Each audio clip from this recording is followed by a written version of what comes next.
بسم اللہ الرحمن الرحیم۔ میری عزیز بہنوں، بیٹیوں اور بھائیوں، آج میں اتحاد و اتفاق کی اہمیت پر جناب رسول اللہ صلی اللہ علیہ وسلم کا ایک پیارا ارشاد سنانے لگا ہوں جو بخاری اور مسلم شریف کے اندر ذکر کیا گیا ہے۔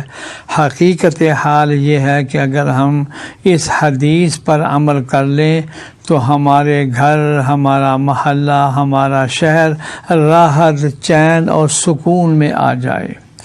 اب حدیث سنیے۔ رسول اللہ صلی اللہ علیہ وسلم نے ارشاد فرمایا کہ آپ مومنوں کو آپس میں رحم کرنے، محبت رکھنے اور مہربانی کرنے میں ایسا پائیں گے جیسا کہ ایک بدن ہو۔ جب اس کے کسی عضو کو تکلیف پہنچتی ہے تو پورے جسم کے سارے اعضاء بے خوابی، بے تابی اور بخار میں مبتلا ہو جاتے ہیں۔ اس حدیث مبارک میں حضور صلی اللہ علیہ وسلم نے مسلم معاشرے کی حقیقت بڑے عمدہ انداز میں بیان فرمائی ہے۔ مل جل کر رہنے اور اکٹھے زندگی گزارنے کا نام معاشرہ ہے۔ اسلامی تعلیمات کے آنے سے پہلے لوگ مل جل کر رہتے تھے۔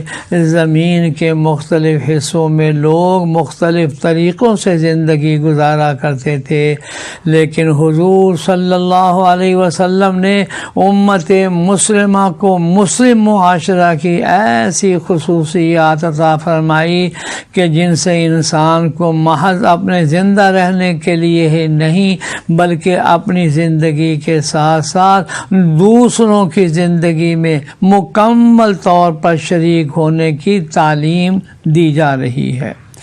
زمانہ جاہلیت میں انسان تہذیب و اخلاق سے ناواقف ہونے کی وجہ سے انتہائی پستیوں میں گرے ہوئے تھے۔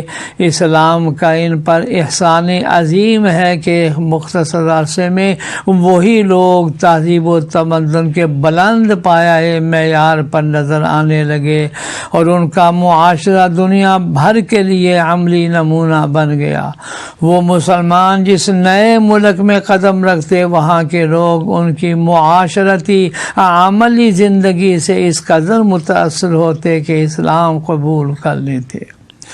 رسول اللہ صلی اللہ علیہ وسلم نے فرمایا، اللہ تعالیٰ کی طرف سے دین حق اسلام کی تعلیمات لے کر تشریف لائے ہیں، اور جو لوگ آپ کی دعوت کو قبول کر لیتے ہیں وہ امت مسلمہ کے افراد بن جاتے ہیں، اور یہی اسلامی برادری کا مفہوم اور اس کی حقیقت ہے۔ جب انسان امت مسلمہ کا فرد بن جاتا ہے تو اس پر امت مسلمہ کے بارے میں پھر مخصوص قسم کے حقوق عائد ہو جاتے ہیں۔ ان حقوق میں سے بنیادی حق اور امت مسلمہ کی ایک اہم خصوصیت وہ اتحاد و اتفاق ہے۔ قرآن کریم میں اللہ جل شانہ کا فرمان ہے جس کا ترجمہ یہ ہے، اللہ کی رسی کو مضبوطی سے پکڑو اور پھوٹ مت ڈالو، اور دوسری جگہ ارشاد ہے جس کا ترجمہ یہ ہے، تم آپس میں مت جھگڑو ورنہ تم مفلوج ہو جاؤ گے، بے جان ہو جاؤ گے اور انتہائی کمزور ہو جاؤ گے۔ اللہ جل شانہ ہمیں اتفاق اتحاد کی نعمت عطا فرمائے، آمین یا رب العالمین۔